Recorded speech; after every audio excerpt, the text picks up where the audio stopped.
The heavy mahogany doors slammed shut, echoing like a gunshot through the marble foyer. Vincent Costello, the most feared man in the city, stood over the terrified young woman, his voice a lethal whisper.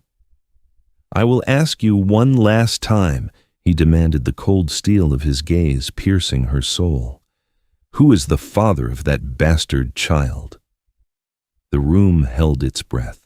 Trembling, her bruised fingers slowly lifted, pointing straight at the devil himself.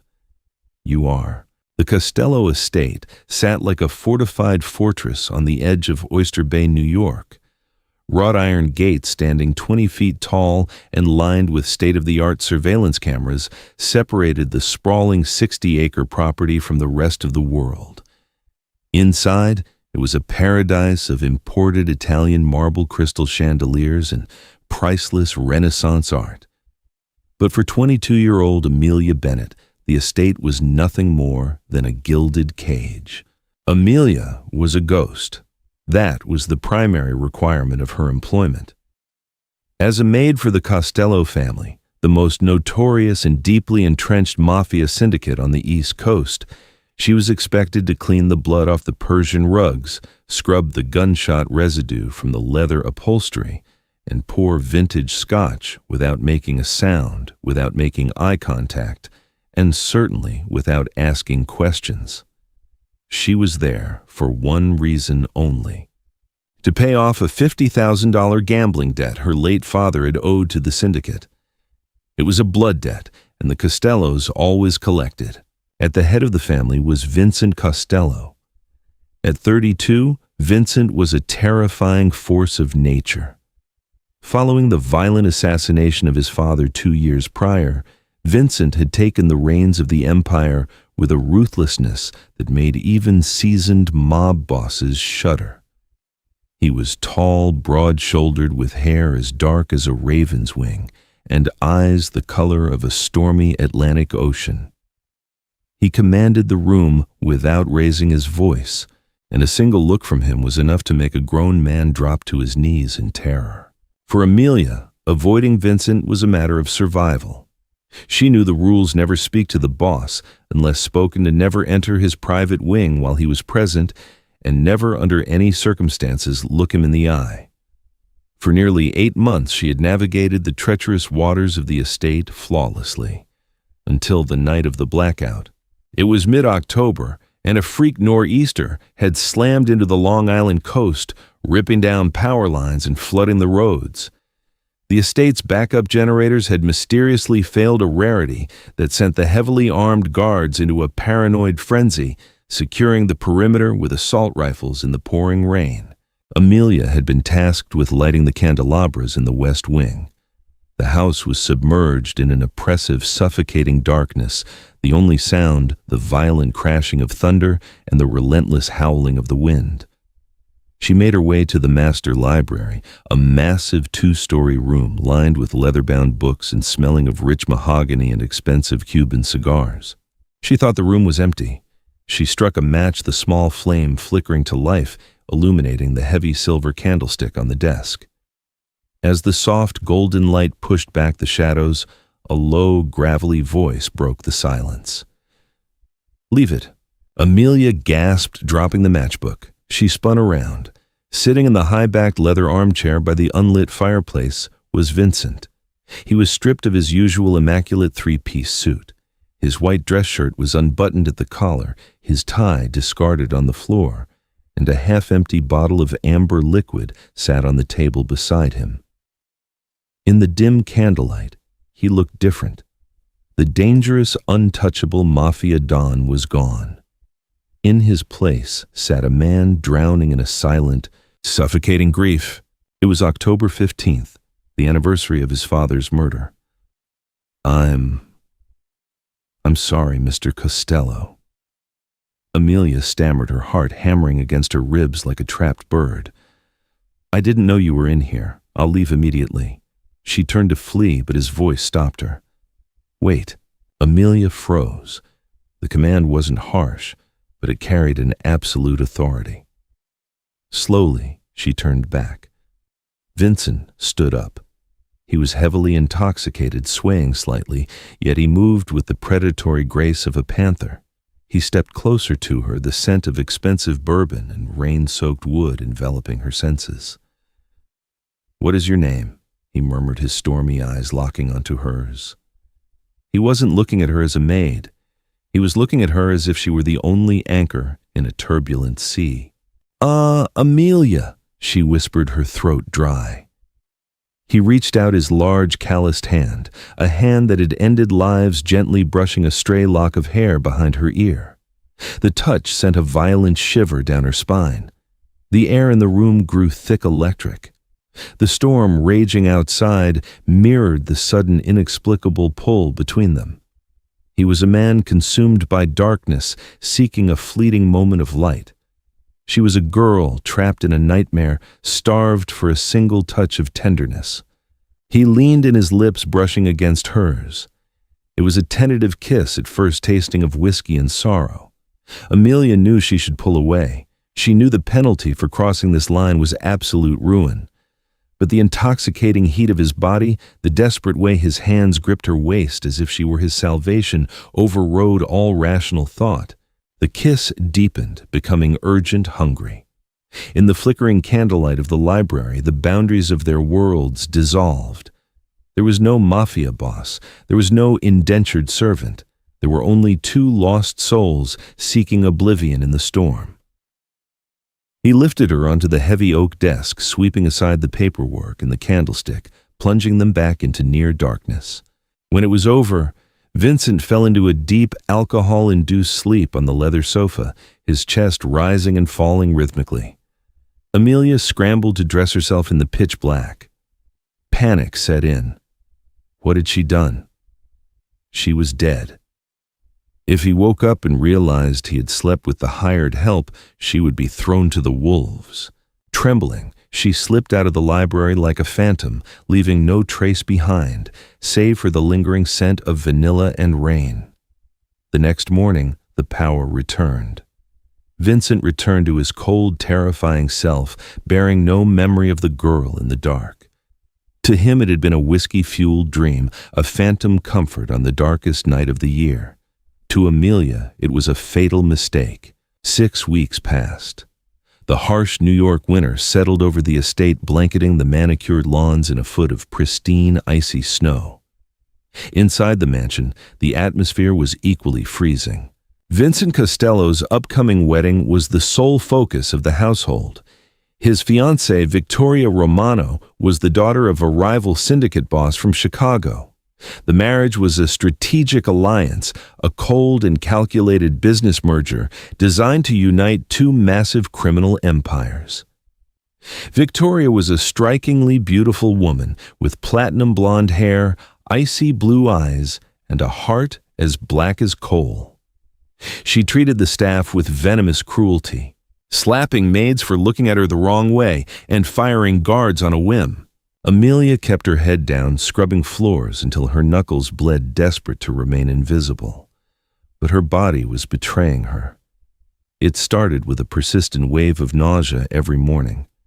Amelia brushed it off as the flu working through the dizzy spells and the exhaustion that felt like lead weights in her bones. But when her period failed to arrive for the second month in a row, a cold, suffocating dread settled into her stomach.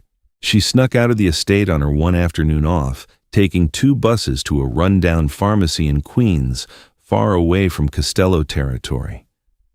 She bought a cheap pregnancy test with the last of her loose change and took it in the cracked, graffiti-covered bathroom of a gas station. 2 pink lines. Amelia sat on the dirty tile floor and wept. She was pregnant with the heir to the Costello empire. If anyone found out, they wouldn't just fire her. In the mafia world, bloodlines were everything. An illegitimate child born by a debt-ridden maid would be seen as an intolerable insult to the Romano family. Victoria would have her killed. Vincent would likely order the hit himself to protect his alliance. She had to hide it. She began wearing oversized uniforms, stealing extra fabric from the laundry room to bind her slightly swelling stomach. She survived on saltine crackers and ginger ale, excusing herself to the supply closets to silently throw up into utility buckets. But hiding a secret in a house guarded by paranoid criminals was impossible. The first to notice was Mrs. Gable, the head housekeeper. Mrs. Gable was a sharp-eyed, severe woman in her late 50s, loyal only to the Costello family. She had survived decades in the mafia world by noticing everything and reporting it to the right people. It happened in the third month. Amelia was carrying a heavy silver tray of espresso cups into the main dining room where Vincent and his underbosses were holding a meeting. The smell of the strong, bitter coffee combined with the thick cigar smoke wafting from the room hit Amelia like a physical blow. The room spun wildly. The silver tray slipped from her trembling hands, crashing onto the marble floor with a deafening shatter. Silence fell over the dining room. Several heavily tattooed men reached for the holstered weapons under their jackets by pure instinct. Vincent, sitting at the head of the table, stopped talking. His stormy eyes locked onto Amelia, who was on her hands and knees, desperately trying to pick up the shattered porcelain with bleeding fingers. "Clean it up," Vincent ordered coldly, looking away as if she were an insect. "And get out." "Yes, Mr. Costello. I'm sorry, sir." Amelia choked out tears of humiliation and physical sickness stinging her eyes. She barely made it to the staff bathroom before violently emptying her stomach. When she finally rinsed her mouth and splashed cold water on her pale face, she turned to find Mrs. Gable standing in the doorway, her arms crossed, her eyes narrowed into slits. "Flu, Amelia?" Mrs. Gable asked, her voice laced with suspicion. "You've had the flu for 3 weeks now. You're pale. You're gaining weight around the middle despite barely eating the staff meals, and I found the prenatal vitamins hidden inside the lining of your mattress." Amelia's blood ran cold. The floor seemed to drop out from underneath her. "Mrs. Gable, please." "Don't lie to me, girl!" the older woman hissed, stepping closer. "Whose is it? Are you sleeping with one of the guards? Is it Lorenzo's, Marcos? Do you have any idea the rules you've broken? Fraternizing with the men is strictly forbidden." Amelia clamped her hand over her mouth, her eyes wide with terror. Let her think it was a guard. If Mrs. Gable thought it was a soldier, she might just be fired. If she knew the truth, I can't say," Amelia sobbed, dropping to her knees. "Please, Mrs. Gable, I'll leave. I'll pack my things tonight. You'll never see me again. Just let me go." "Let you go," Mrs. Gable sneered. "You still owe this family $30,000. You don't leave until the boss says you leave. And when Mr. Costello finds out a whore has been breeding with his soldiers under his roof, he will make an example out of you." "No, please," Amelia begged, grabbing the hem of the woman's apron. Mrs. Gable yanked herself away in disgust. "Pack your things, but you aren't leaving the estate. You are going to the holding cells in the basement until the boss deals with you." Amelia was dragged down to the windowless concrete basement by 2 armed guards, her pleas echoing off the stone walls. She was thrown into a cold, damp cell, the heavy iron door slamming shut, sealing her in darkness. She curled into a ball on the concrete floor, wrapping her arms around her stomach. She was out of time. The bomb had detonated. The grand foyer of the Costello estate was usually a place of quiet, intimidating elegance. Tonight, it felt like an execution chamber. It was 9 p.m. Vincent Costello stood by the grand staircase, his face a mask of lethal fury. Beside him stood Victoria, draped in a blood-red silk dress, her arms crossed and a look of absolute disgust on her beautiful features. Forming a half-circle in the center of the foyer were 20 of Vincent's most trusted guards and soldiers, standing at rigid attention, sweat beading on their foreheads. None of them knew why they had been summoned, but the murderous aura radiating from their boss told them someone was about to die. The heavy basement doors groaned open. 2 massive enforcers dragged Amelia up the stairs and threw her roughly onto the marble floor at the center of the circle. She was pale, her uniform wrinkled and stained her entire body, trembling so violently her teeth chattered. "Get up!" Vincent commanded, his voice deadly quiet. Amelia struggled to her knees, keeping her eyes glued to the floor. She didn't dare look up. The oppressive silence in the room was deafening. We have a rule in this family." Vincent began pacing slowly around the perimeter of his soldiers like a wolf circling its prey. "Discipline, order, loyalty. You are my men. You operate under my roof. And yet I am told that one of you has been sneaking into the staff quarters like a common rat." The soldiers exchanged nervous, terrified glances. "Mrs. Gable informed me an hour ago that this maid is 3 months pregnant." Vincent said, the words dripping with venom. "She owes my family money. She is property, and someone here decided to tamper with my property." "It's disgusting," Victoria chimed in, glaring down at Amelia. "A filthy little rat breeding in our home. Vincent, darling, just put a bullet in her and be done with it. We have a wedding to plan. I won't have this trash staining our home." "She will be dealt with, Victoria." Vincent snapped his eyes, never leaving his men. He stepped into the center of the circle, towering over Amelia's trembling form. He pulled a silver Beretta 92 FS from his shoulder holster. The metallic click of the safety being flicked off echoed through the foyer. "I am going to ask the father to step forward." Vincent said, his tone ominously calm. "If you step forward now, you will face severe punishment, but you will live. If I have to find out on my own, I will skin you alive and mail your pieces to your mother." Who is the father? Nobody moved. Not a single man stepped out of line. Vincent's jaw tightened. "Nothing. All of you are cowards." He crouched down, grabbing Amelia by the jaw with his free hand, forcing her to look at him. His stormy eyes bore into hers, filled with a terrifying, detached rage. "Look at me," he snarled. Amelia sobbed, tears spilling over his fingers. "I will ask you one last time." Vincent demanded, the cold steel of his gun resting lightly against her temple. "Who is the father of that bastard child?" The room held its breath. Amelia looked into the eyes of the man she had sought comfort in, the man who had held her in the dark. He didn't remember. He truly didn't remember. But she was not going to die protecting the ego of a monster. If she was going to die tonight, the truth was coming out. Trembling, her bruised fingers slowly lifted. She didn't point at the line of soldiers. She didn't point at Lorenzo or Marco. She leveled her shaking fingers straight at the chest of the devil himself. "You are." The absolute silence that followed was heavy enough to crush bone. Victoria let out a sharp, hysterical laugh. "What, you lying, delusional little whore, Vincent Shooter?" But Vincent didn't shoot. He froze. His hand gripping her jaw loosened slightly. The gun at her temple wavered. For the first time in his life, Vincent Costello looked entirely, utterly blindsided. "What did you say?" he whispered. "October 15th. Amelia choked out her voice, barely a whisper, yet loud enough to carry in the silent hall. "The blackout. You were in the master library. You were drinking bourbon. You told me to leave the candlestick on the desk. You asked my name." Vincent's breath hitched. The memory previously buried under a haze of grief and a bottle of 60-proof whiskey suddenly tore through his mind like a lightning bolt. The smell of rain and vanilla. The soft, terrified girl he had pulled into the shadows. He had woken up thinking it was a phantom, a grief-induced hallucination. He stared at Amelia, really looking at her for the first time. The curve of her face, the way her bottom lip trembled. It was her. "Vincent!"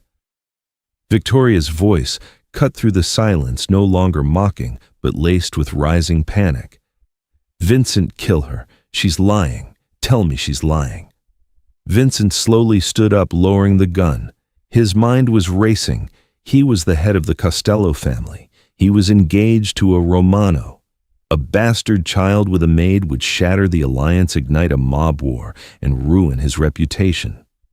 The logical, ruthless mafia boss inside him screamed to pull the trigger and erase the mistake. He looked at his soldiers. They were watching him, waiting for his command, waiting to see what kind of man their boss truly was. Vincent turned to his most trusted underboss. "Lorenzo." "Yes, boss." Lorenzo stepped forward, his hand resting on his own weapon. "Take her to the East Wing." Vincent ordered, his voice devoid of emotion. "Lock her in the master guest suite. Put 2 guards on the door. No one goes in or out, not even Victoria. "Vincent, you cannot be serious!" Victoria shrieked, lunging forward, her face twisted in ugly rage. "You're taking the word of a filthy maid. I'm your fiancé. I'm a Romano. If you lock her in this house, my father will hear about this." Vincent turned his cold, stormy eyes to Victoria, stepping into her personal space until she was forced to step back. The Mafia Don was fully back in control. "You will speak when I tell you to speak, Victoria," he said softly, the lethal threat hanging heavy in the air. "This is my house, and until I decide what is the truth, no one touches her. If she loses a single hair on her head, I will personally break every bone in your body." He turned on his heel, his dark coat sweeping behind him. "Lorenzo, do it." Amelia was hauled to her feet, not down to the dungeon, but up the grand staircase toward the luxurious east wing. As she was dragged away, she caught one final glimpse of Vincent. He was standing alone in the center of the foyer, staring at his hands, a man whose carefully constructed empire had just been set on fire by a single whispered sentence. The game had changed, and the war was just beginning. The East Wing Master Guest Suite was a masterclass in suffocating opulence. Where the basement holding cell had been a damp, freezing nightmare of concrete and iron, this room was a sprawling expanse of cream-colored silk-vaulted ceilings and priceless antique mahogany furniture. Heavy velvet drapes blocked out the harsh winter moonlight, casting the room in a dim golden glow from the bedside lamps. For Amelia, however, the change in scenery offered no comfort. A cage was still a cage, even if the bars were made of solid gold. Outside the heavy oak double doors, the heavy rhythmic thud of combat boots paced the hallway. Two of Vincent Costello's most lethal enforcers stood guard their presence, a constant terrifying reminder that her life hung by the thinnest of threads. Amelia sat on the edge of the massive king-sized bed, her arms wrapped protectively around her waist. She had finally been allowed to shower, washing away the dirt of the basement and the scent of the kitchens, and was given an oversized cashmere sweater and soft leggings to wear. But the warmth of the clothing could not reach the icy terror settling deep in her bones. She had done the unthinkable. She had exposed the boss. In the unforgiving, hyper-masculine world of La Cosa Nostra, absolute power relied on absolute respect. By naming Vincent as the father of her unborn child, she had publicly humiliated his fiancée, jeopardized a billion-dollar syndicate merger, and forced Vincent into an impossible corner. He could not simply ignore the claim, nor could he easily accept it without sparking a war. Downstairs, the atmosphere was a powder keg waiting for a match.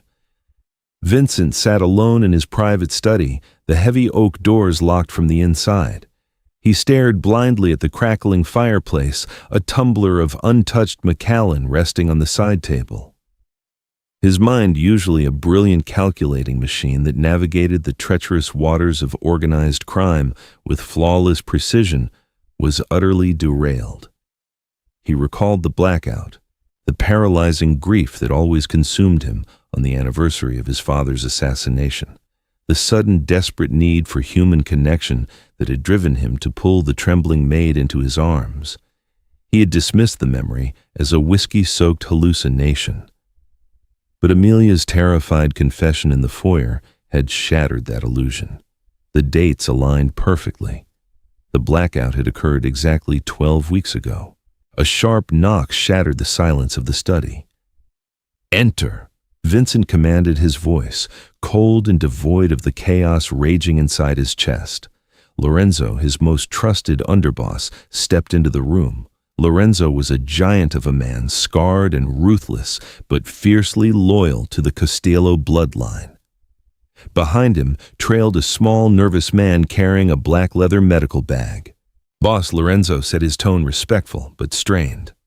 "Dr. Rossi is here, as you requested. He understands the absolute need for discretion."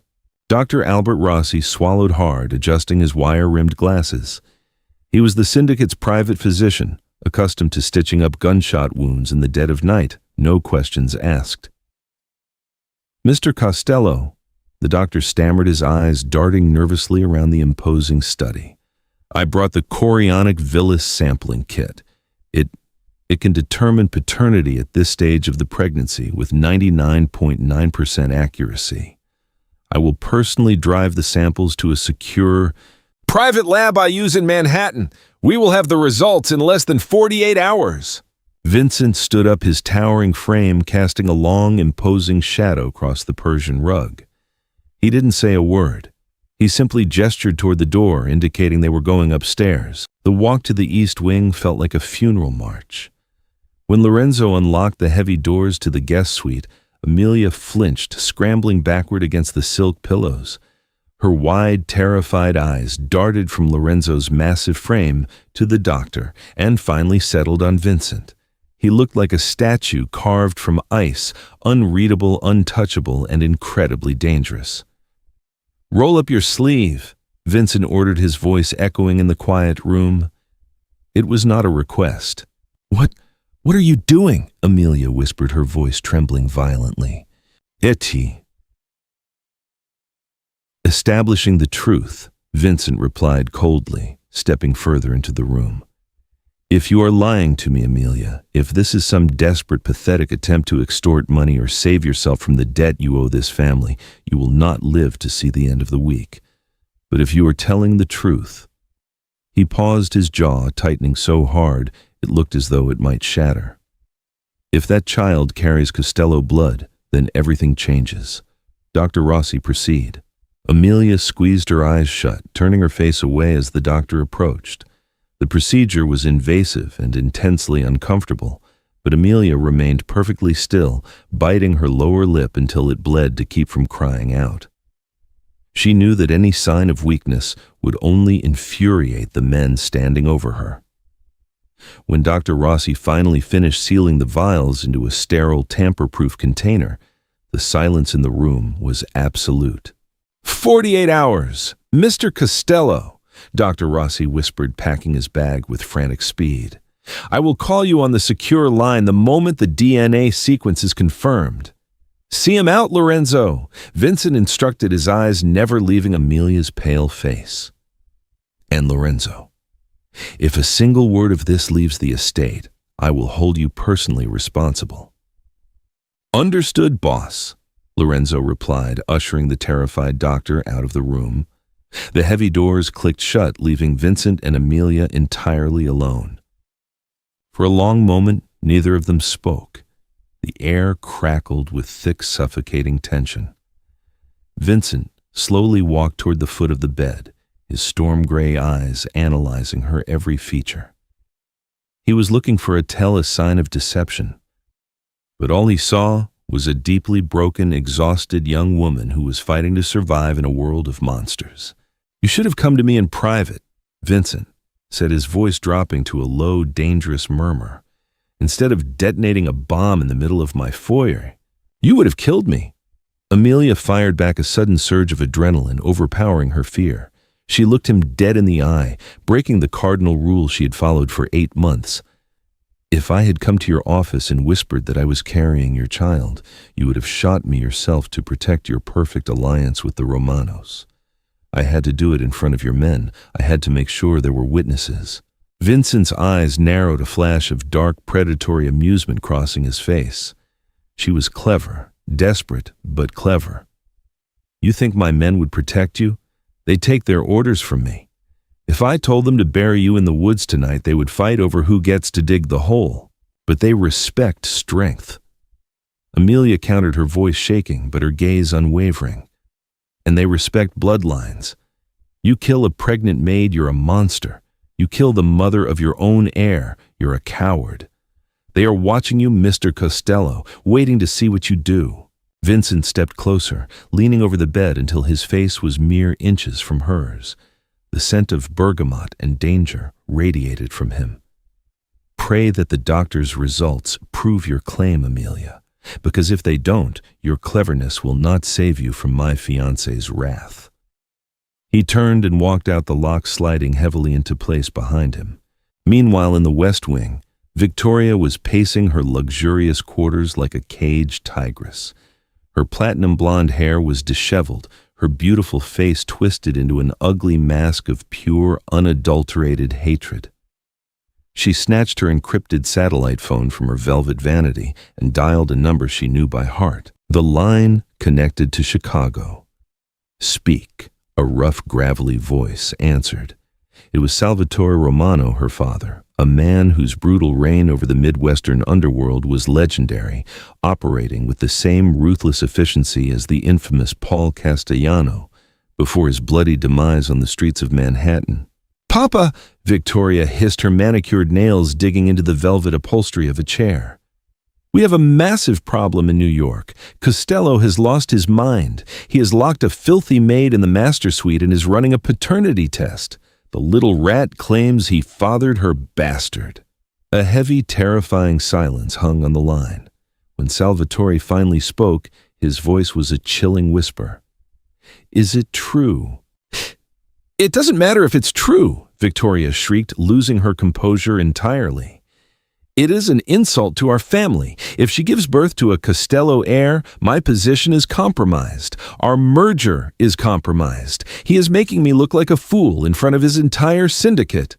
"Calm yourself, Victoria," Salvatore commanded, the authority in his voice, instantly silencing her. "Emotions get people killed. This is a business transaction. We cannot allow a rogue variable to destroy a billion-dollar alliance. If the child is his, Vincent will be bound by the old laws to protect it. We cannot let that test come back positive. We cannot let her live to see the sunrise." "Vincent has guards on her door," Victoria whispered, glancing nervously at her own locked door. "Lorenzo's men. They won't let anyone near the East Wing." "Every man has a price, my darling," Salvatore replied coldly. "Find the weakest link in Costello's armor, exploit it. By the time the sun comes up, I want that problem erased. Make it look like a tragic complication, a suicide, I don't care. Just clean up the mess, Victoria, or I will fly to New York and burn that estate to the ground myself." The line went dead. Victoria stared at the phone, a slow, venomous smile spreading across her face. She knew exactly who to target. The game was far from over. The sprawling Costello estate was quiet, the kind of heavy, suffocating quiet that always preceded a slaughter. The digital clock on the bedside table read 3:14 a.m. Amelia was awake, staring at the vaulted ceiling of the master suite, her heart pounding a relentless rhythm against her ribs. She hadn't slept a wink. Every creak of the floorboards, every gust of winter wind rattling the heavy window panes sent spikes of pure adrenaline coursing through her veins. She was a lamb waiting in the slaughterhouse, surrounded by wolves. Down the hall, the two guards stationed outside her door stood in stoic silence. One of them was Dominic, a younger enforcer who had recently been promoted to the inner circle. Dominic had a gambling problem, a massive spiraling debt to a rival bookie in Atlantic City that he had managed to keep hidden from Vincent Costello. But he hadn't kept it hidden from Victoria Romano. 10 minutes earlier, Victoria had slipped a manila envelope containing $200,000 in untraceable cash into Dominic's locker, along with a sleek suppressed syringe filled with a lethal dose of potassium chloride. It was the perfect murder weapon. It would stop Amelia's heart instantly, mimicking a sudden fatal cardiac arrest brought on by the severe stress of the day. No blood, no noise, just a tragic, convenient death. "I need to take a leak," Dominic muttered to his partner, shifting his weight. "Cover the door." His partner grunted in acknowledgement, turning his gaze down the long, dimly lit corridor. Dominic didn't head for the bathroom.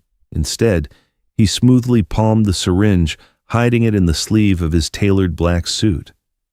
He waited exactly 2 minutes, checking the blind spot of the security camera above the door, a blind spot Victoria had paid heavily to learn about. With practiced stealth, Dominic slid his electronic keycard into the lock. The heavy oak door clicked open with barely a whisper. He slipped inside the dark, cavernous master suite, closing the door soundlessly behind him. Amelia froze. The shift in air pressure, the subtle click of the lock, her survival instincts screamed that something was terribly wrong. She squeezed her eyes shut, pretending to be asleep, but her muscles tightened like coiled springs.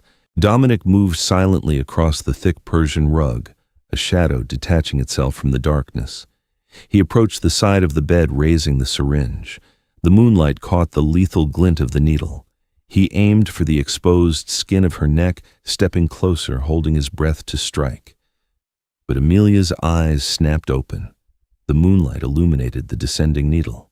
A primal scream ripped from her throat as she threw herself violently to the side, rolling off the massive bed and crashing onto the hardwood floor. The needle plunged deep into the silk mattress, missing her by a fraction of an inch.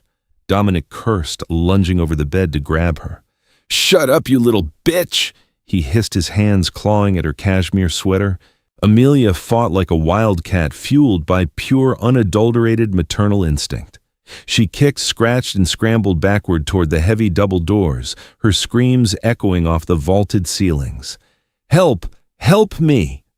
Outside the room, all hell broke loose. The second guard turned sharply at the sound of the scream, but before he could even reach for the handle, a massive, terrifying force materialized from the shadows of the staircase. Vincent Costello had not been sleeping either. The DNA test results had arrived hours early via an encrypted digital file from Dr. Rossi's private server. The probability of paternity was 99.99%. It was his blood, his child. And the moment Vincent had seen those numbers, a fierce, undeniable possessiveness had ignited within him, burning away the cold calculation of the Mafia Don and leaving behind a primal protector. He had been walking toward the east wing to confront her when the scream tore through the night. Vincent moved with the lethal speed of an apex predator. He shoved the second guard aside with enough force to shatter the man's collarbone against the marble wall, kicking the heavy oak doors open with a deafening crash. Inside the room, Dominic had managed to pin Amelia to the floor, his heavy knee pressing painfully into her stomach as he raised the syringe for a second strike. "Get off her!" Vincent roared a sound so full of raw, murderous fury that it shook the very foundations of the room. Dominic's eyes went wide with terror. He whipped around, but it was too late. Vincent crossed the room in two massive strides, his hands locking around Dominic's throat. With terrifying ease, the Mafia Boss hoisted the younger enforcer entirely off the ground, the syringe clattering uselessly to the floor. "Boss, wait! It wasn't me!" Dominic choked out his face, turning a deep mottled purple as his legs kicked wildly in the air. Vincent's storm gray eyes were entirely black, consumed by a demonic rage. "You touch what is mine," Vincent hissed, his voice dropping to a demonic whisper. "You die." With a sickening sharp crack that echoed through the massive suite, Vincent snapped Dominic's neck. He tossed the lifeless body aside like a broken rag doll, the traitor hitting the floor with a heavy, lifeless thud. Amelia was curled into a tight ball on the floor, weeping hysterically, her arms wrapped tightly around her stomach. She was hyperventilating, entirely consumed by the trauma of the near assassination. Slowly, the murderous rage drained from Vincent's face, replaced by an expression of profound, unshakable resolve. He knelt beside her, his large, blood-stained hands gently pulling her trembling body into his chest. For the first time since the blackout, he held her, his strong arms forming an impenetrable shield around her and his unborn child. "You're safe," he murmured, his deep voice vibrating against her ear, entirely steady. "I have you. No one will ever touch you again." Lorenzo and a dozen heavily armed soldiers burst into the room, their weapons drawn, freezing at the sight of their boss, holding the terrified maid, a dead traitor, at his feet. "Boss!" Lorenzo breathed, staring at Dominic's body. "What happened?" "Treason," Vincent stated coldly, standing up and pulling Amelia with him, keeping her safely tucked behind his massive frame. He looked down at the syringe on the floor, putting the pieces together with terrifying speed. "Dominic didn't orchestrate this. He doesn't have the brains. Someone paid him." "Victoria." Amelia choked out tears streaming down her bruised face. She wants me dead. She said it downstairs. Vincent's jaw tightened. The business merger, the billion-dollar alliance, the careful political maneuvering, all of it shattered in that instant. In the world of La Cosa Nostra, attempting to assassinate a boss's bloodline was an unforgivable act of war. Lorenzo. Vincent commanded, his voice ringing with absolute authority. Lock down the estate. Nobody enters, nobody leaves. Seize Victoria Romano and drag her to the basement cells. Disarm her personal guards and execute any who resist. Lorenzo's eyes widened in shock. Boss, if we do that, Salvatore Romano will declare war. The outfit will march on New York. Let them march, Vincent replied, his stormy eyes locking onto Lorenzo with absolute terrifying conviction. Tell the capos to mobilize the families. Tell them the Costello syndicate is severing the alliance. We are going to war. He turned back to Amelia, his large hand gently wiping a tear from her cheek. The cold, untouchable Mafia Don was gone. In his place stood a king, prepared to burn the world to ash to protect his queen. Tonight you are no longer a maid in this house, Amelia. Vincent declared, his voice loud enough for every soldier in the room to hear. You are the mother of my heir, and I will slaughter anyone who tries to take you from me. The heavy iron door of the basement cell slammed shut, but this time Amelia was not the one on the inside. Victoria Romano, the platinum princess of the Chicago outfit, hurled herself against the unyielding metal, her manicured nails scratching uselessly against the rusted iron. Her blood-red silk dress was torn, her immaculate hair a tangled mess, and her screams of aristocratic fury echoed down the stone corridor. Standing on the other side of the bars, Vincent Costello watched her with eyes as cold and unforgiving as a Siberian winter. The dim, flickering light of the single overhead bulb cast long, demonic shadows across his sharp features.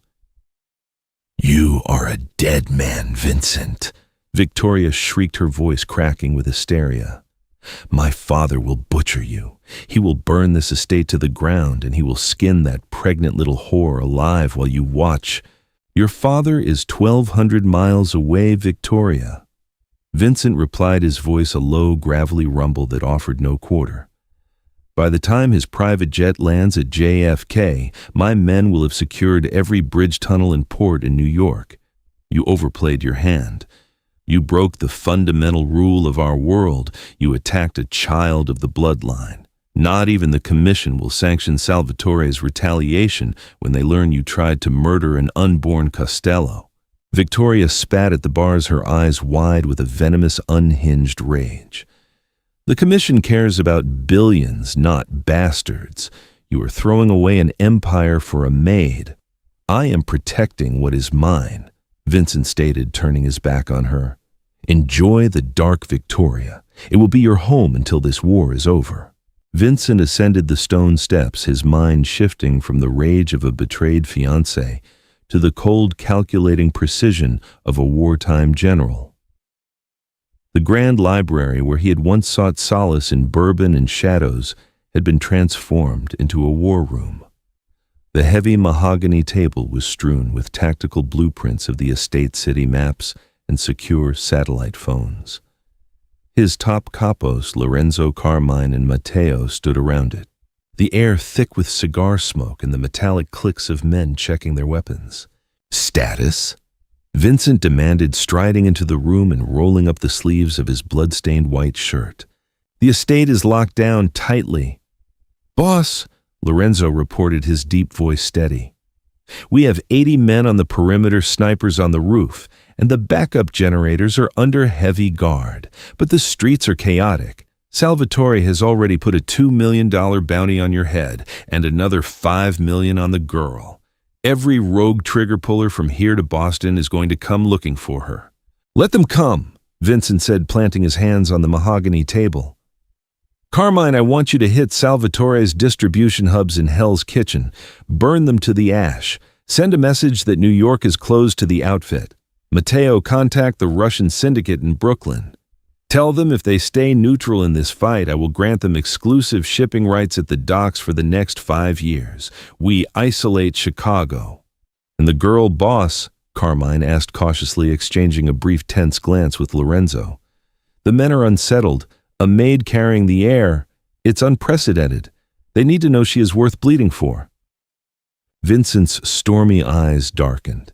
He stood to his full towering height, a lethal aura radiating from him. "Her name is Amelia, and she carries the future of the syndicate. Any man who questions her worth, any man who hesitates to take a bullet for her, will answer to me personally. Is that understood?" A chorus of "Yes, boss" echoed through the library. Satisfied, Vincent left his generals to orchestrate the violence and walked toward his private quarters in the West Wing. The security here was absolute. 6 heavily armed loyalists guarded the reinforced steel doors leading to his master bedroom. Inside the sheer scale of the room was breathtaking, a massive fireplace cracked warmly, illuminating the dark oak-paneled walls and the sprawling velvet-draped canopy bed. Amelia was standing by the reinforced glass window, staring out at the snow-covered grounds. She had been checked by a new, strictly vetted female doctor, her cuts bandaged and her nerves sedated with a mild, pregnancy-safe herbal tea. She wore one of Vincent's oversized black dress shirts, the dark fabric making her pale skin look almost translucent. Hearing the door click shut, she turned. The terror of the night still lingered in her wide doe-like eyes. "They are preparing for a siege," Amelia whispered, her voice trembling slightly. "Because of me." Vincent crossed the room, his heavy footsteps muffled by the thick Persian rug. He stopped just inches from her, the sheer size of him eclipsing the moonlight. He didn't see a maid. He didn't see a liability. He saw the only genuine, untainted thing in his dark, violent world. "Because of us," Vincent corrected gently, his large, calloused hand reaching out to cup her cheek. His thumb brushed softly over a small bruise left by Dominic's assault. "I lived my entire life in the shadows, Amelia. I thought power was the only thing that mattered. But when I saw that needle descending toward you, I realized I would trade the entire empire just to keep you breathing." Amelia leaned into his touch, a single tear slipping down her face. "I'm terrified, Vincent. They're going to keep coming for us. Victoria's father. He won't stop." "Neither will I." Vincent vowed, his stormy eyes burning with an unholy fire. He leaned down, his lips brushing softly against her forehead, then her cheek, and finally claiming her lips in a fierce, possessive kiss. It was not the desperate, alcohol-fueled kiss of the blackout. It was a promise forged in blood and steel. "You are a Costello now, Amelia, and Costellos do not run, we conquer." 3 days passed in a suffocating state of high alert. The storm outside worsened, a massive blizzard burying Long Island under 2 feet of snow, effectively cutting the estate off from the mainland. While the weather kept Salvatore Romano's main hit squads at bay, it also trapped the Costello family inside their gilded fortress. The isolation bred paranoia. Every shadow looked like an assassin. Every creak of the floorboard sounded like a breach. Amelia remained confined to Vincent's quarters, her world reduced to 1,000 square feet of luxury. Vincent rarely left her side, conducting his ruthless business from a secure laptop at a nearby desk, his firearm always within arm's reach. He watched her constantly, a fierce, protective dragon guarding his treasure.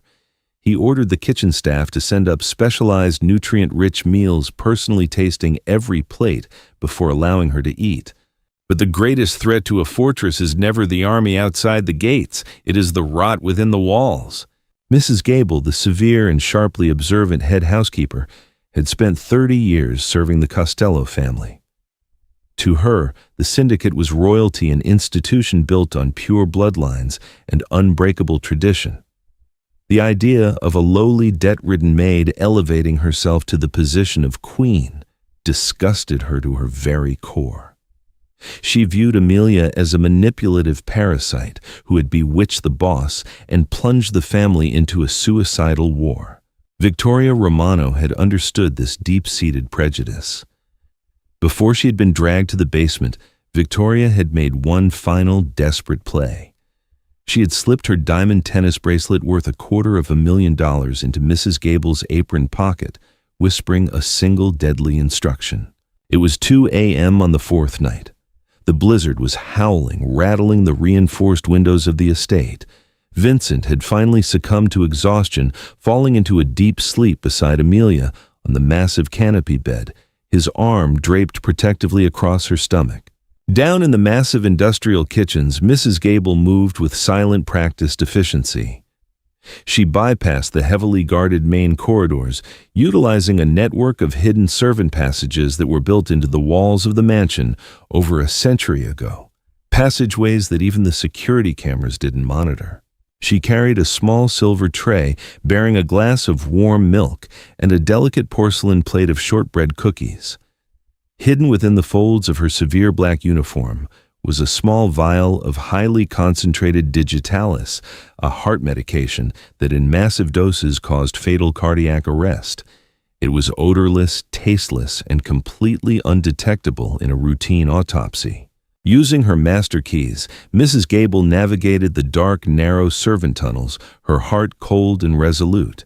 She arrived at the hidden access panel that opened directly into the walk-in closet of the West Wing master suite. She pressed the silent latch, the wooden panel sliding away to reveal the dark, expansive closet. She stepped quietly onto the plush carpet, leaving the silver tray on a vanity. She didn't need the poisoned milk. That was just a prop in case she was stopped in the hallways. She drew the syringe she had prepared, the digitalis gleaming in the dim light. She crept toward the bedroom door, peering through the crack. Vincent was asleep, his chest rising and falling evenly. Amelia lay facing away from him close to the edge of the bed. It was the perfect, terrifyingly easy setup, but Mrs. Gable had underestimated the girl she sought to murder. Amelia had spent 8 months memorizing every sound in the estate to remain invisible. The faint metallic click of the hidden panel in the closet, a sound she herself had used to avoid Vincent in the past, cut through the silence like a gunshot to her ears. Amelia's eyes snapped open. She didn't scream. She didn't freeze. The trauma of Dominic's attack had permanently altered her survival instincts. She slid her hand under her pillow, her fingers wrapping around the cold, heavy steel of the backup Glock. 19 Vincent had insisted she keep there. As Mrs. Gable stepped into the bedroom, raising the syringe and stepping toward the side of the bed, Amelia rolled over. "Stop!" Amelia commanded, her voice a deadly, unwavering whisper.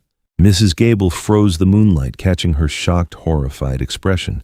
She was staring down the barrel of a loaded 9mm handgun, held perfectly steady by the pregnant maid she despised. The sound of Amelia's voice jolted Vincent awake instantly. He surged upright, his own weapon drawn, and aimed before his eyes had fully adjusted to the dark. When he saw the head housekeeper standing there with a syringe, the betrayal hit him like a physical blow. "Drop it, Martha!" Vincent growled, his voice vibrating with lethal intent.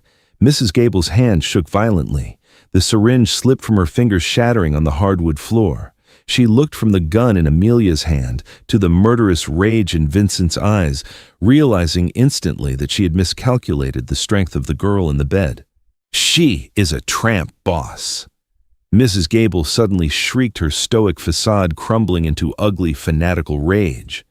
"She is poisoning this family. I served your father. I served your mother. I will not watch a rat sit on their throne. Victoria is the true path the Romanos are." Bang! The gunshot deafened the room. A flash of muzzle fire lit up the dark. Mrs. Gable gasped, a dark red blossom exploding on the chest of her immaculate black uniform. She collapsed to her knees, her eyes wide with shock, before pitching forward onto the rug dead. Vincent slowly lowered his smoking gun.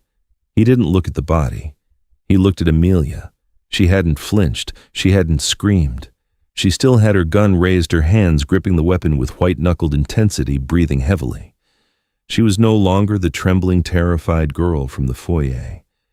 The fire of the Costello world had forged her into something entirely new. The heavy bedroom doors burst open.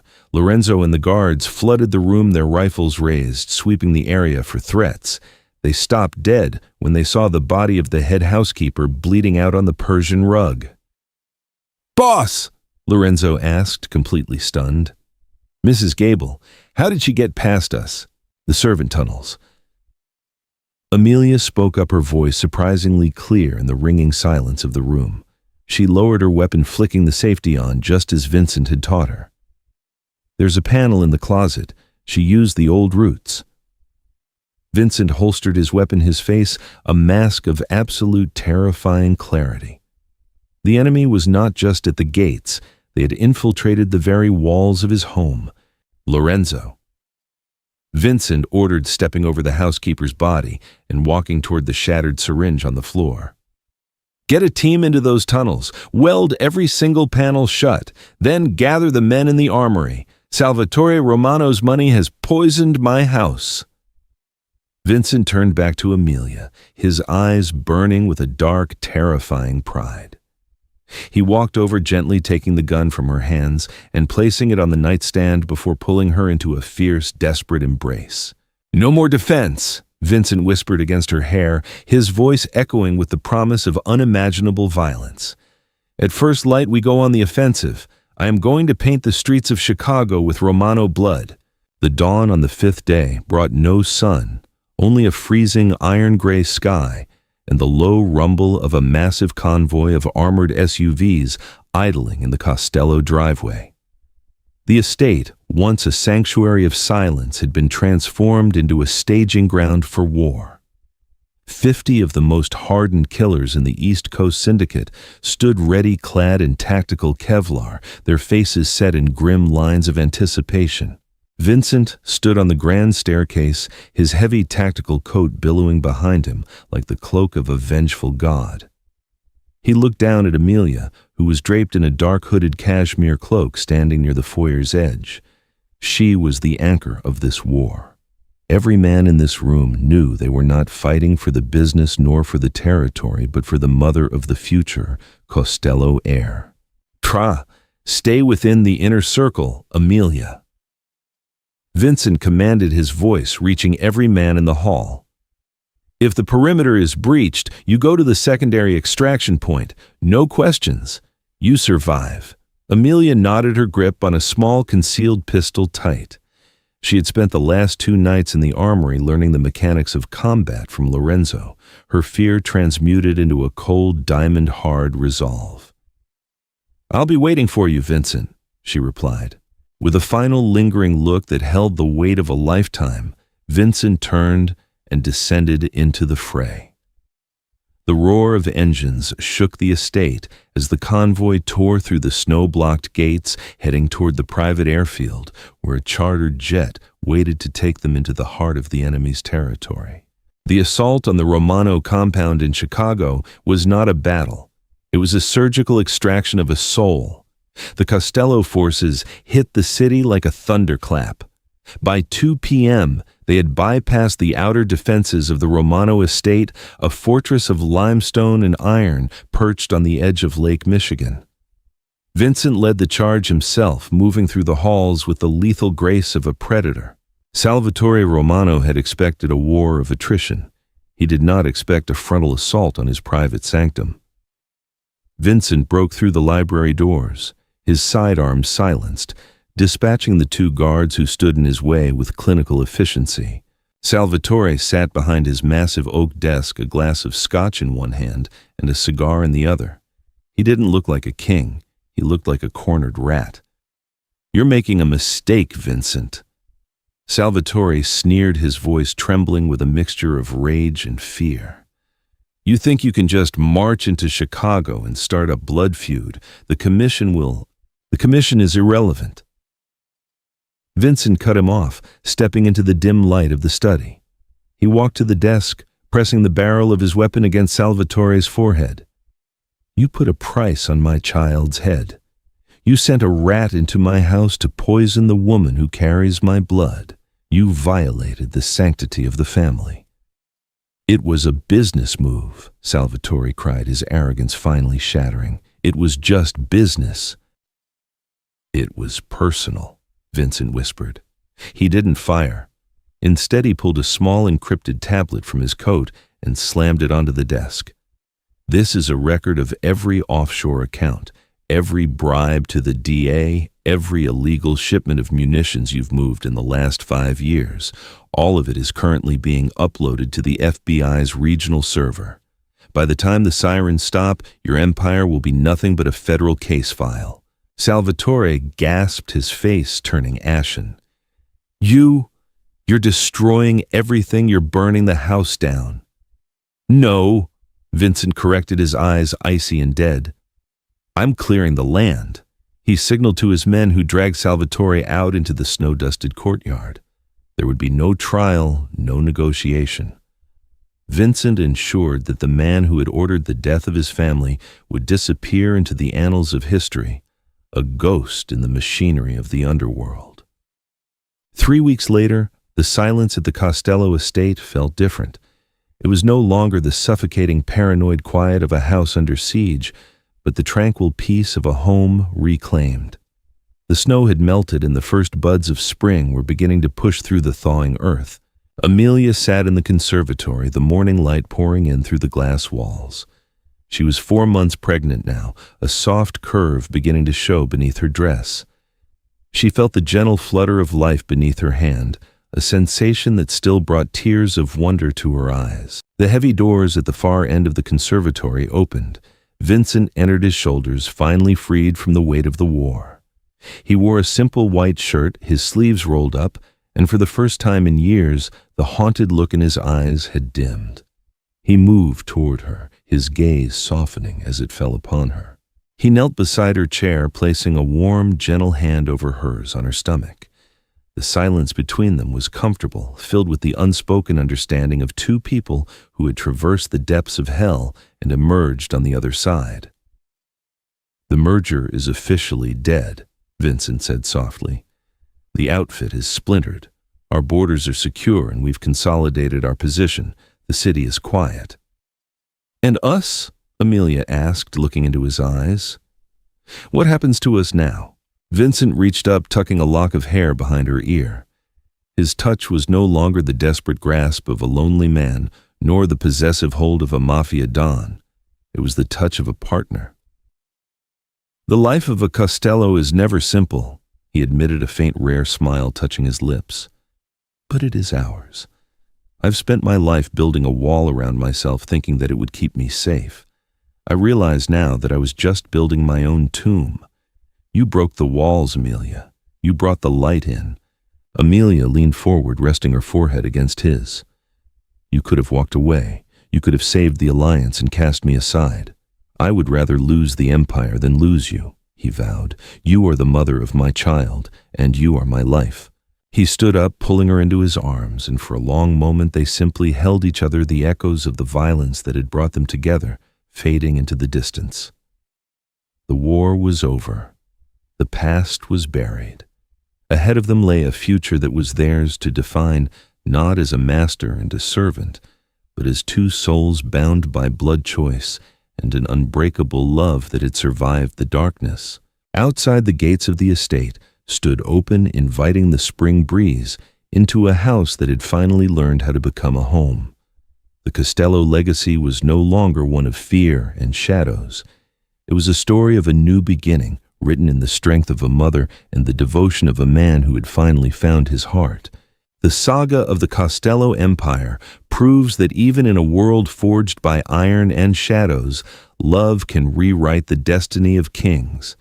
Amelia's journey from a debt-ridden maid to the heart of the syndicate is a testament to the power of courage and truth. If you were moved by their dark, passionate struggle for survival, don't let the story end here. Like this video to support the series, share it with your fellow drama lovers, and subscribe to our channel for more gripping cinematic storytelling.